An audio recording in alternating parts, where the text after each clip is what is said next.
Healthy Kerala പദ്ധതിയുടെ ഭാഗമായി വണ്ടിപ്പെരിയാർ പീരിമേട് പഞ്ചായത്തുകളിലെ ഹോട്ടൽ വ്യാപാര സ്ഥാപനങ്ങളിൽ ആരോഗ്യവകുപ്പിന്റെ പരിശോധനകൾ നടന്നു. ഹോട്ടൽ അടുക്കളയിലെ വൃത്തിഹീനമായ സാഹചര്യങ്ങളും പഴകിയ ഭക്ഷണ പദാർത്ഥങ്ങളും വിൽപ്പന നടത്തുന്നുണ്ടോ എന്നുമാണ് ആരോഗ്യവകുപ്പ് വിഭാഗം പരിശോധന നടത്തിയത്.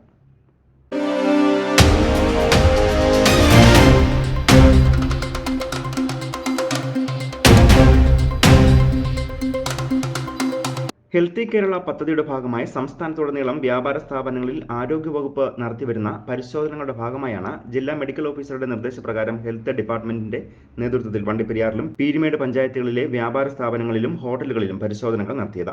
പ്രധാനമായും ഹോട്ടലുകൾ, മറ്റ് ഭക്ഷ്യവസ്തുക്കൾ വിൽപ്പന നടത്തുന്ന സ്ഥാപനങ്ങൾ എന്നിവിടങ്ങളാണ് പരിശോധന നടത്തിയത്. തൊഴിലാളികൾക്ക് ഹെൽത്ത് കാർഡ്, ഹോട്ടൽ അടുക്കളയിലെ വൃത്തിഹീനമായ സാഹചര്യങ്ങൾ, പഴകിയ ഭക്ഷ്യസാധനങ്ങളുടെ വിൽപ്പന തുടങ്ങിയവയാണ് പരിശോധന നടത്തിയതെന്ന് പീരിമേട് ആരോഗ്യ വിഭാഗം അധികൃതർ അറിയിച്ചു.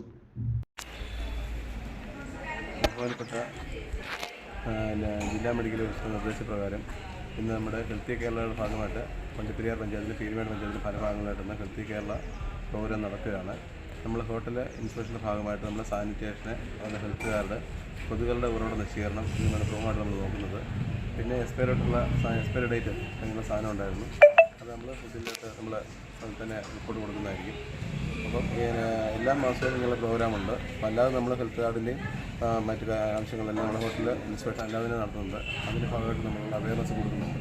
ആ ഹെൽത്ത് കെയറിൻ്റെ ഭാഗമായിട്ടാണ് ഇന്ന് നമ്മൾ വണ്ടിപ്പെരിയാർ പഞ്ചായത്ത്, പീരിമേട് പഞ്ചായത്ത് വിവിധ ഭാഗങ്ങളിൽ നിന്ന് ഇൻസ്പെക്ഷൻ നടത്തുന്നത്. വ്യാപാര സ്ഥാപനങ്ങളിൽ സാനിറ്റേഷൻ, കൊതുകുകളുടെ നശീകരണം എന്നിവയിൽ ഹെൽത്തി കേരള പദ്ധതിയുടെ ഭാഗമായി ഭക്ഷ്യസ്ഥാപന ഉടമകൾക്കും തൊഴിലാളികൾക്കും ബോധവൽക്കരണം നടത്തി.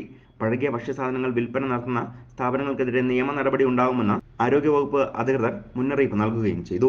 Vandiperiyar CHC health inspector Suresh കുമാറിന്റെ നേതൃത്വത്തിലുള്ള സംഘമാണ് പരിശോധനകൾ നടത്തിയത്. News bureau, Vandiperiyar.